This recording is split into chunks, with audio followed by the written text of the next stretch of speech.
जय Hind. This is Madhav Prasad Tripathi, owner of सैनिक coaching centre. आज का हमारा टॉपिक है कंजक्शन पार्ट 2। कंजक्शन पार्ट 2 और डे 26। आप देख सकते हैं English topic, English conjunction part 2 और डे 26। इस डे वाइज वीडियो के अंतर्गत मैं आपको बता दूं कि नाउन से लेकर अब हम कंजक्शन पे पहुंचे हैं। नाउन के एक एक पार्ट को अच्छी तरह समझा हूं। Noun, pronoun, adjective, verb, adverb, preposition. Preposition के तो फिक्स्ड और नॉर्मल प्रेपोजिशन का कैसे यूज होता है कंप्लीट पढ़ा हूं।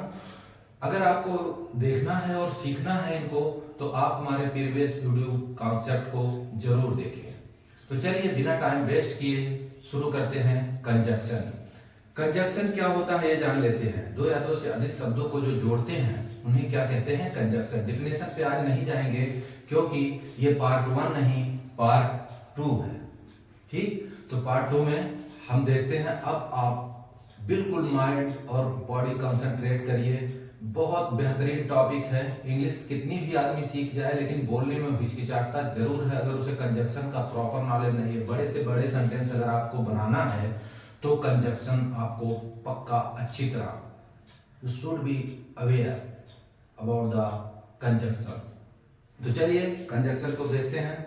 यहाँ 3 कंजक्शंस हैं। सच, जिसका मतलब होता है ऐसा या ऐसे। बहुत कॉमन वर्ड है, कई बार सुने होंगे, लेकिन क्या आप जानते थे जो ये सच वर्ड है ये एक कंजक्शन है?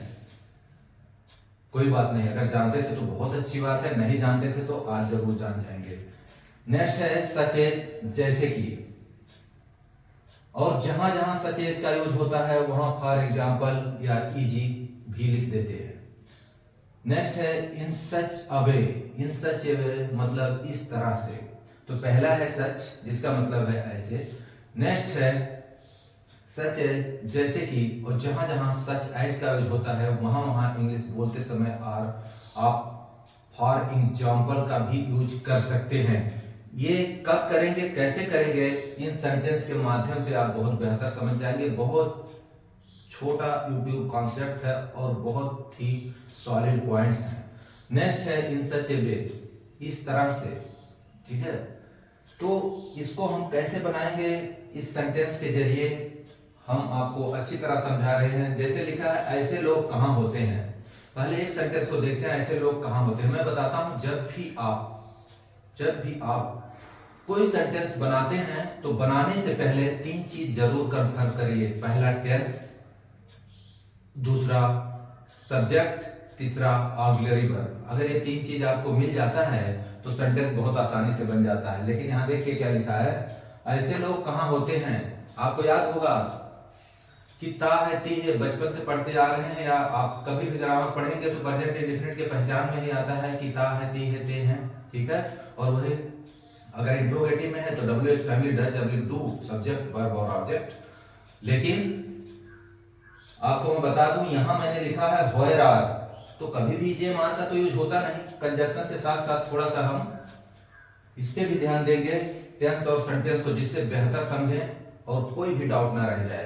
तो यहां हमने आर लिख दिया। इज, एम, आर का तो कभी प्रेजेंट इंडेफिनिट में नहीं होता, तो फिर यहाँ आर कैसे लिखे? ये जो हमने गैप किया है यहाँ पर, ये जो यहाँ पे गैप दिख रहा है आपको, यहाँ पे हम भरेंगे कंजक्शन, वो तो भरेंगे, लेकिन यहाँ आर क्यों लगाया? यहाँ पे तो है, होते हैं लिखा है। जैसे वह जाता है, वह सोता है, तो ही स्लीप्स, ही गोस। ठीक है, या मैं जाता हूँ, या हम लोग एक साथ खेलते हैं, we are playing all together. तो ऐसा जो है हमेशा कभी भी जेमार नहीं लगता, तो कहाँ लगता है? ध्यान से सुनिए। जहां पे सब्जेक्ट काम नहीं करता, जहां पर सब्जेक्ट काम नहीं करता वहां पर कभी भी उस टेंस को भले ही प्रेजेंट इंडेफिनिट जैसा लग रहा हो, वो कभी भी प्रेजेंट इंडेफिनिट की तरह नहीं बनाया जाता। Is, am, are. जैसे वहां पत्ते होते हैं, अब पत्ता कोई काम कर रहा है तो there are leaves, there are leaves. पत्ता काम कर रहा है? नहीं कर रहा है। लेकिन हम बोले पत्ता गिरता है, तब हम बोलेंगे leaves fall, the leave fall, है कि नहीं? तो अब आप समझ गए होंगे यहां सब्जेक्ट काम नहीं कर रहा है, भले ही ते है, ती है आए तो आप इज, एम, आर का यूज करें। ठीक है, तो व्हेयर आर, ऐसे लोग, कितना इजी है। ऐसे का अंग्रेजी क्या लिखेंगे? Such, SUCH। Where are such people, ऐसे लोग कहां होते हैं। नेक्स्ट है उसके साथ कई लोग हैं जैसे कि सोहन, मोहन, संजय आदि। ठीक है, तो इसे कैसे बनाएंगे? There are many people with him, there are many people with him. और जैसे कि ये वर्ड जो है जैसे कि, इसकी इंग्लिश क्या करेंगे? Such as. बहुत इजी है, बहुत आसानी से समझेंगे आप। सच एज, ठीक है, such as Sohan, Mohan, Sanjay, etc etcetera इत्यादि जिसे हिंदी में कहते हैं। अगर हम ऐसे बोले कि हमारे पास बहुत सामान है जैसे कि लैपटॉप, मोबाइल, कुर्सियां, तो we have many things such as laptop, mobile and chairs. ठीक, तो अब आप समझ गए होंगे कि सच एज कितनी अच्छी इंग्लिश यानी कंजक्शन है जिसके जरिए हम कितना भी बड़ा सेंटेंस बहुत ही इजीली बना लेंगे। नेक्स्ट है वह इस तरह से मुझे घूरा कि वह मुझसे लड़ने वाला है। वह इस तरह से मुझे घूरा कि वह मुझसे लड़ने वाला है। जैसे हम जा रहे हैं, मान लो किसी ने देखा और ऐसे घूरा तो ऐसा लगा कि वो मुझसे लड़ने वाला है। यही चीज जब हम इंग्लिश में बोलेंगे तो कैसे बोलेंगे? He stayed. अब यहाँ पे एक प्रीपोजिशन भरना है। मैं प्रीपोजिशन नहीं पढ़ा रहा हूँ, लेकिन टॉपिक है हमारा कंजक्शन। फिर भी अगर प्रीपोजिशन भरना है तो यहाँ क्या भरेंगे? He stayed to me, on me या एट मी। सोचिए, थोड़ी देर सोचिए। Good, at me. क्या भरेंगे? At me, at me. कभी भी जैसे किसी को बोलो कि चित्र देखो तो हम ऐसे नहीं बोलेंगे लुक द पिक्चर, नहीं, लुक एट द पिक्चर।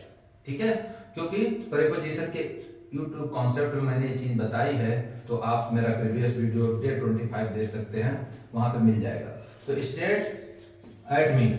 अब यहाँ पे भरना है इस तरह से। कैसे भरेंगे? इस तरह से। ये है इस तरह से, पूरा का पूरा कंजक्शन। यहाँ इन सच अ वे क्या भरेंगे? इन सच,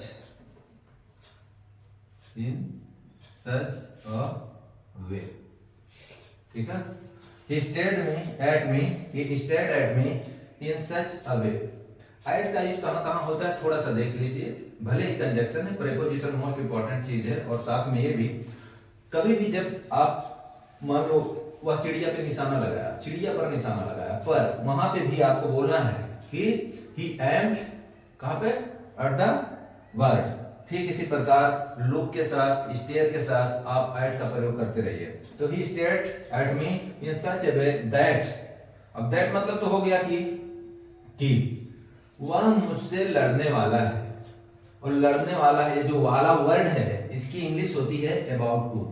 और जहां जहां पे अबाउट टू आप यूज करते हैं वहां पर गोइंग टू भी लिख सकते हैं। क्या लिखेंगे? Going to, going to.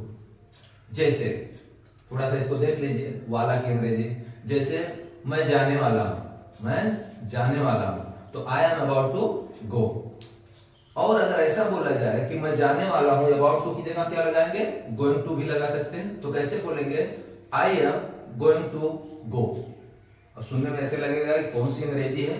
Going to के साथ भी गो, यही अंग्रेजी है, क्योंकि इसका मतलब ही यही होता है। मैं जाने वाला हूं तो I am going to go या I am about to go. ठीक, और कभी भी जब भी टू का यूज होता है तो उसके बाद आने वाला वर्ब फर्स्ट फॉर्म में होता है।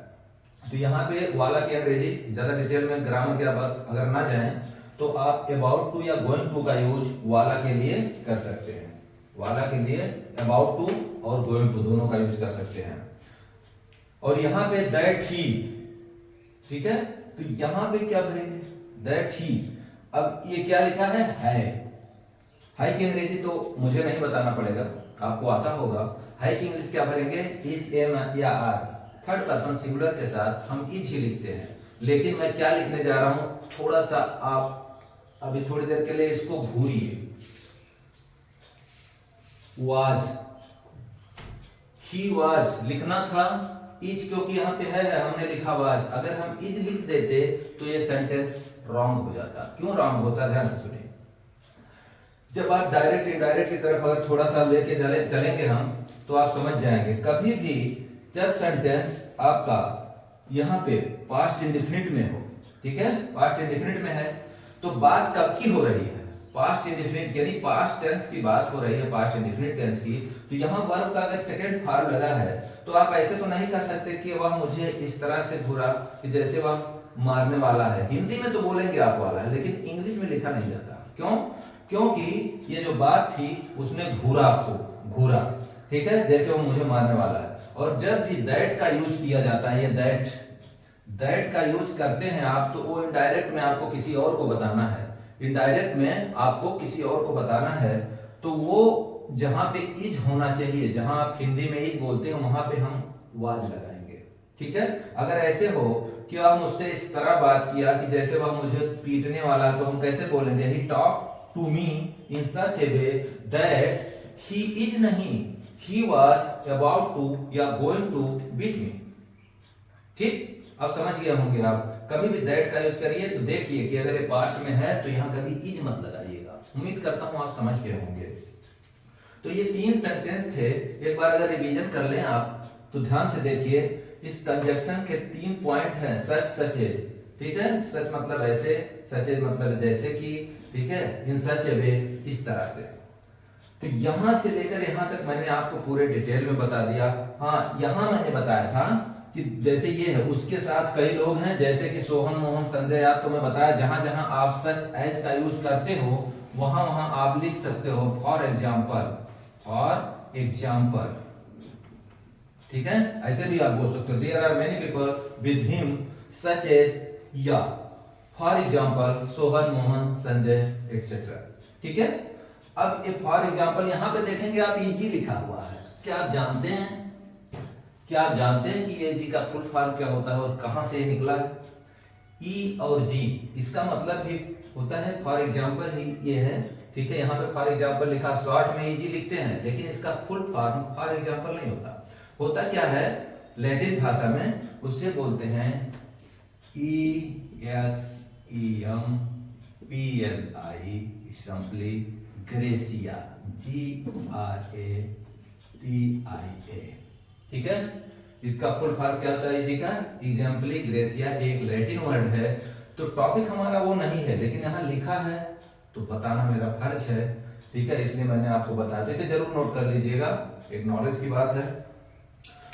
तो यहां से लेकर यहां तक अब आप डिटेल में सुनिए जल्दी से। जब भी हो ऐसे लोग कहां होते हैं, आप क्या बोलेंगे, वेयर आर सच पीपल। कभी भी इंडेफिनिट की तरफ भागिएगा मत, जरूर देखिएगा कि सेंटेंस जो है वहां पे सब्जेक्ट वर्क कर रहा है कि नहीं, ठीक है। अगर वर्क नहीं करता, जैसे घर में पंखे हैं, अब पंखा चल रहा है, नहीं चल रहा। घर में पंखे होते हैं तो पंखा चल रहा है, नहीं चल रहा है। तो there are fans in the home, है कि नहीं। तो जहां सब्जेक्ट काम नहीं करता हूं, चुपचाप आप आर या इज का यूज करिए, खासकर प्रेजेंट में। नेक्स्ट है, आप उसके साथ कई लोग हैं, जैसे कि मोहन, सोहन, संजय। तो there are many people with him such as, या फॉर एग्जांपल, ठीक है, या इजी लगा लो आप, ठीक है, सोहन, मोहन, संजय एक्सेट्रा। नेक्स्ट है, वह मुझे इस तरह से घूरा कि वह मुझसे लड़ने वाला है। He stared at me in such a way that he was about to fight। अब यहाँ पे छूट गया, देखिए फाइट के बाद में डैश मैंने मारा, यहाँ पे बिंदी रखा है, क्या भरे, मेरे साथ लड़ने वाला, यानी मुझसे लड़ना। तो से की इंग्लिश क्या भरेंगे बताइए, फाइट मेरे साथ लड़ा था, क्या भरेंगे, क्या विद, नहीं, बिल्कुल नहीं। यहाँ आपको कुछ नहीं करना है, यहाँ आपको कुछ नहीं करना है, सीधा लिखना है आपको he stared at me in such a way that he was about to fight me। बस फाइट के बाद सीधा आने वाला प्रोनाउन ऑब्जेक्ट आपको लिखना है। उम्मीद करता हूँ YouTube वीडियो कॉन्सेप्ट आपको पसंद आया होगा, और पसंद आया तो लाइक, शेयर और सब्सक्राइब करना ना भूलें। अगर नहीं समझ में एक बार में आता है, 2 से 3 बार YouTube कॉन्सेप्ट को इसको देखिए। मैं उम्मीद करता हूँ बहुत बेहतर सीख जाएंगे। मिलते हैं नेक्स्ट YouTube वीडियो कॉन्सेप्ट के साथ, तब तक के लिए खुश रहिए, मस्त रहिए, टेक केयर, जय हिंद।